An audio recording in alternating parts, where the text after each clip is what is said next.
जय श्री कृष्ण दोस्तों। यह कहानी है भगवान कृष्ण की प्रिय भक्त कर्माबाई की। कर्माबाई बचपन से ही अपने पिता जीवन राम को कृष्ण भगवान की पूजा करते हुए देखती थी। वह कभी भी कृष्ण भगवान को भोग लगाए बिना भोजन ग्रहण नहीं करते थे। जब कर्माबाई 13 साल की थी तब एक दिन जीवन राम को तीर्थ पुष्कर स्नान के लिए जाने की इच्छा हुई। साथ में उनकी पत्नी ने भी पुष्कर स्नान की इच्छा प्रकट की। जीवन राम अपनी बेटी को भी ले जाना चाहते थे, लेकिन दुविधा यह थी कि अगर वह सब घर के बाहर गए तो श्री भगवान कृष्ण को भोग कौन लगाएगा। तब जीवन राम ने इस नित्य कर्म की जिम्मेदारी कर्माबाई को सौंपी और कहा कि देखो बेटी कर्मा, सुबह भगवान कृष्ण को भोग लगाने के पश्चात ही तुम भोजन ग्रहण करना। कर्मा ने भी अपने पिता की हाँ में हाँ भर दी।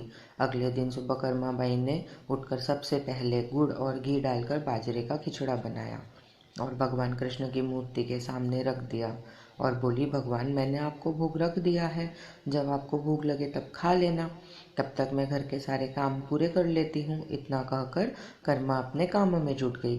काम करते करते बीच बीच में आकर देखने पर जब कर्मा को ज्ञात हुआ कि भगवान ने अभी तक खिचड़ा नहीं खाया है, तब उसे संदेह हुआ कि शायद खिचड़ी में घी और गुड़ कम है, इसीलिए भगवान कृष्ण भोजन ग्रहण नहीं कर रहे हैं।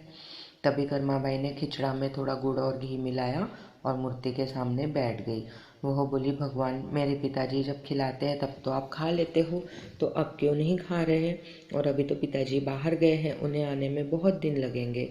तब तक आपको भोग लगाने की जिम्मेदारी मुझे दी गई है, इसलिए जब तक आप भोजन नहीं खाएंगे मैं भी कुछ नहीं खाऊंगी। इस तरह जिद पर अड़ी नन्ही कर्मा की प्यारी बातों से कृष्ण भगवान का सिंहासन डोल गया और फिर मूर्ति में से आवाज आई, बेटी कर्मा तुमने पर्दा तो किया ही नहीं, तो मैं भोजन कैसे ग्रहण करूं? तब कर्माबाई ने मूर्ति के आगे अपनी चुनरी का पर्दा किया और कुछ ही समय में कृष्ण मूर्ति के सामने रखी खिचड़ी की थाली खाली हो गई। अब कर्मा रोज सुबह सुबह पहले कृष्ण को बाजरे का खिचड़ा खिलाती, बाद में खुद भोजन ग्रहण करती। कुछ दिनों बाद घर लौटने पर कर्मा के माँ बाप भी कृष्ण की लीला देखकर दंग रह गए। इस तरह कर्माबाई ईश्वर कृष्ण की निस्सिम भक्त बन गई। अपने जीवन के अंतिम दिनों में कर्माबाई भगवान जगन्नाथ की नगरी जगन्नाथपुरी में एक कुटिया में बस गई थी। वहां पर एक दिन कर्माबाई की कुटिया के सामने एक तेजस्वी कांति वाला बालक आया और उसने कर्माबाई से कहा, मुझे भूख लगी है, माँ खाना दो। उस वक्त भी कर्मा अपने भगवान कान्हा को खिचड़ी का भोग लगा रही थी। कर्मा ने उस बालक को भी खिचड़ा खिलाया। उसके बाद से वही बालक हर रोज कर्मा के हाथ का खिचड़ा खाने आता था।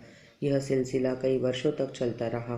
वह बालक कोई और नहीं, स्वयं जगन्नाथ भगवान थे, क्योंकि जिस दिन कर्माबाई का देहांत हो गया उस दिन जगन्नाथ भगवान की मूर्ति की आंखों से आंसू बह रहे थे और उसी रात मंदिर के पुजारी के स्वप्न में जगन्नाथ भगवान आए और अपने दुखी होने का कारण बताया कि उनकी परम प्रिय भक्त कर्माबाई गोलोक सिधार गई है।